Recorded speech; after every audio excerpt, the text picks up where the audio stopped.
The latest episode of WWE SmackDown Live will take place in Toronto, Ontario on Tuesday.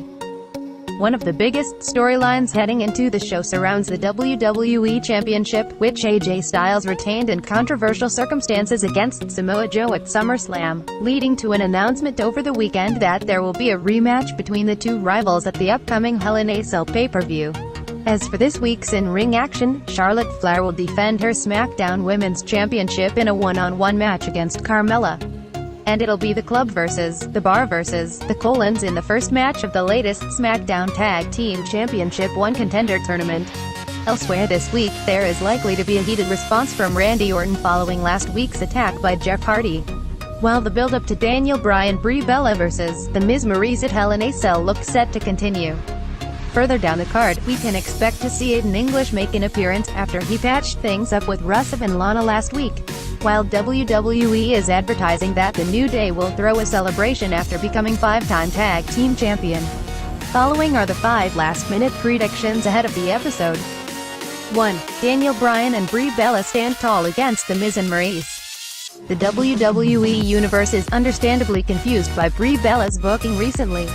First of all, with no explanation given, she returned to WWE television at SummerSlam and appeared on the next night's Raw to surround the ring, along with her sister Nikki, to celebrate Ronda Rousey's title victory.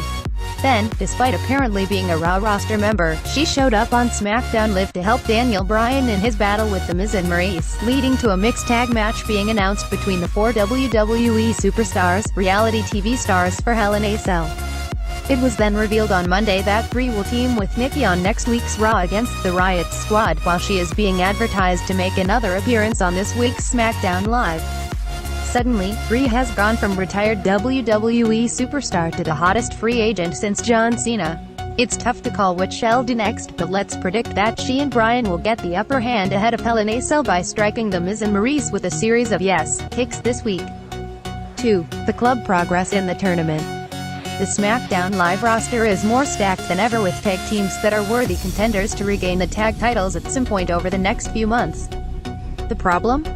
Every duo involved in this latest One Contender tournament, except the returning Colons, lost in another One Contender tournament before SummerSlam, so it's difficult to make the case for any of them to defeat the New Day for the SmackDown Tag Team Championships at Hell in a Cell. It would be great to see the Colons win this week's triple threat. They were having a nice resurgence before their injury issues last year, but it's more likely that the Club emerges winners to progress to the One Contender match in 2 weeks' time. 3. Charlotte Flair retains and Becky Lynch attacks. There's only one winner here, isn't there? Carmella had a memorable run as SmackDown Women's Champion, but her time in the spotlight as the top woman on the brand is over, with the Charlotte Flair vs. Becky Lynch storyline set to take center stage in the weeks and months to come. Judging by past WWE logic, it looks like this match was booked for SmackDown Live this week so that Charlotte can defeat Carmella and remove the Princess of Staten Island from the title picture. That way Becky can become the One Contender, and the one-on-one feud that we've all been waiting for can begin at Hell in a Cell. 4. Jeff Hardy challenges Randy Orton to a Hell in a Cell match. Randy Orton has tormented Jeff Hardy with 3 vicious attacks on SmackDown Live since making his return to WWE television at the Extreme Rules pay-per-view in July. Last week's long-awaited one-on-one match between the two men resulted in a disqualification when Jeff kicked Orton in the groin, just like Orton did to him at Extreme Rules, before attacking him all over the arena. This might not be the safest of predictions, but wouldn't it be perfect if these two squared off inside the cell at Hell in a Cell next month? Granted, it would be a non-title match and there are likely to be at least 2 other Cell matches on the card, but this rivalry needs something to take it to the next level, and a HIAC stipulation would certainly do that. 5. A Hell in a Cell stipulation gets added to the match between AJ Styles and Samoa Joe.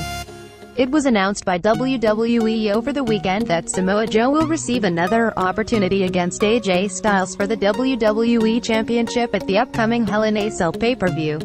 The previous meeting between the two men ended in a disqualification at SummerSlam when an enraged Styles struck Joe with multiple steel chair shots after the Destroyer got on the mic and talked trash to AJ's wife and daughter, who were watching on from ringside. This rivalry has gotten as personal as it gets in WWE these days. So the safe bet for this week's SmackDown Live is to predict that their match at the next PPV will receive a Hell in a Cell stipulation.